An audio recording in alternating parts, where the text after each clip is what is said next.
காணாமல் போனோரை தேடி தருமாறு கோரி மட்டக்களப்பில் உண்ணாவிரத போராட்டம் இன்று நடைபெற்றது. காந்தி பூங்கா சதுக்கத்தில் இன்று காலை உண்ணாவிரத போராட்டம் ஆரம்பிக்கப்பட்டது. காணாமல் போனோரை கண்டறியும் குழுவுடன் பிராந்திய மகளிர் அமைப்புகள் இணைந்து இந்த ஆர்ப்பாட்டத்தினை முன்னெடுத்திருந்தனர். புதிய அரசாங்கத்தின் வேலை திட்டத்தில் தங்களின் பிரச்சனைகள் குறித்து ஆராய வேண்டும் என்று உண்ணாவிரதத்தில் ஈடுபட்டவர்கள் தெரிவித்தனர். 2008ஆம் ஆண்டு 9ஆம் மாசம் 23ஆம் தேதி கடத்தினாங்க. இதுவரை இல்லைன்னு கணவர் எங்க இருக்காருன்னு கூட எனக்கு தெரியாது. இந்த பிள்ளை கேப்பான் அப்பா அங்க அம்மான்னு கேட்டா பொறியும் போயிருக்காரு அப்பான்னு சொல்லி எத்தனை நாளைக்கு மறைக்கிறேன்னு தெரியாம இருக்கு எங்களுக்கு. ஆனா இந்த கணவர் எங்க இருந்தாலும் இந்த பிள்ளைக்கு அப்பா வேணும். இப்ப கடத்தி 6 வருஷமாயும் இதுவரையும் அவரை பெரிய உண்ணாவிரதத்தில் ஈடுபட்டவர்கள் மட்டக்களப்பு மாவட்ட அரசாங்க அதிபருக்கு கோரிக்கை மகஜர் ஒன்றை கையளித்தனர். ஆட்சி மாற்றத்திலேயாவது எங்களுக்கு ஒரு நல்ல முடிவு கிடைக்கும் என்ற எதிர்பார்ப்போடு அப்படியாவது காணாமல் போன உறவுகளுக்காக எல்லாரும் ஒன்றிணைந்து இந்த உண்ணாவிரதத்தில் நாங்கள் இருக்கிறோம். ஒரு நாள் உண்ணாவிரதத்தில் எங்களோட காணாமல் போய் கைது செய்திருக்காங்க பேர் பட்டியலையாவது வெளியிட வேண்டும்.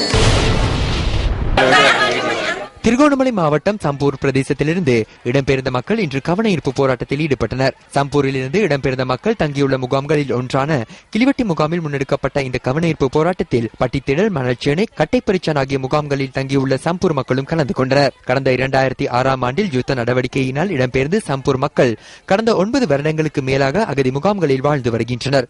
மாற்று இடங்களில் குடியேற மறுத்துள்ள இந்த மக்கள் தம்மை தமது சொந்த நிலத்தில் குடியேற்றுமாறு கோரிக்கை விடுத்து பல்வேறு போராட்டங்களை முன்னெடுத்து வருகின்றனர். புதிய அரசின் 100 நாள் திட்டத்தில் தமது மீள்குடியேற்றத்திற்கான நடவடிக்கைகள் எடுக்கப்படும் என எதிர்பார்த்த போதிலும் எந்தவித நடவடிக்கையும் மேற்கொள்ளப்படவில்லை என்று மக்கள் குற்றம் சுமத்தினர். புதிய அரசு தம்மை தமது சொந்த காணிகளில் மீள்குடியேற்ற நடவடிக்கை எடுக்க வேண்டும் எனவும் மக்கள் வலியுறுத்தியுள்ளனர். நாங்கள் 10 வருஷமா தகர கொட்டிலையும் வெயிலையும் காட்டும் கஷ்டப்பட்டு எங்கட கொட்டிலெல்லாம் தண்ணி ஏறி இப்ப தற்போது எங்கட புள்ள கூட இடம் வந்து இன்னொரு பள்ளிக்கூடத்தை தங்கி வாழ்ற பள்ளிக்கூடத்தை தங்கித்தான் படிக்கிறாங்க.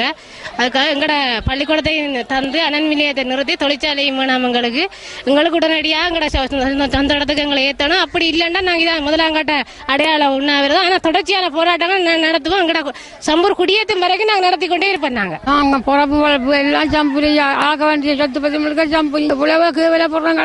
புத்தெல்லாம் எல்லா வசதியும் இருக்குது. உங்களை காலில் முடிச்சு கூப்பிடுறாங்க. எங்களை சம்பூராக்களை ஏற்றணும். எங்களை ஏற்றா நாங்கள் அப்படி சாவணும். ஒரு நஞ்சை தாங்க குடிச்சு சாப்பிட்றோம். இப்படி சீரடி விட நாங்கள்